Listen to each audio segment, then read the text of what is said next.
నీ హృదయములో, నీ జీవితములో ఉన్నటువంటి కల్మషమును, పాపము అంతటిని దేవుని రక్తములో కడుగుకొని పశ్చాత్తాపముతో కన్నీళ్లు విడిచి నీవు ఆయనను అడిగిన ఎడల నీ ప్రార్థనలన్నీ సఫలపరిచి నీకేమి కావాలో ఇచ్చునుగాక.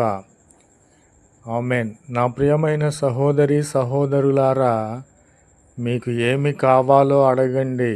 అది న్యాయపరమైనదై ఉండాలి, నీతియుక్తమై ఉన్నది, అలాగునే ఇతరులకు ఉపయోగపడేదిగా ఉండాలి. అంతేకాని నా స్వార్థము నేను చూసుకుంటాను, నాకు ఆస్తులు కావాలి, నాకు అంతస్తులు కావాలి, పొలములు కావాలి, స్థలములు కావాలి అంటే కాదు. ఎందుకంటే ఆయన ఇస్తాడు, కానీ మొదట నా నీతిని వెదకండి, నా రాజ్యమును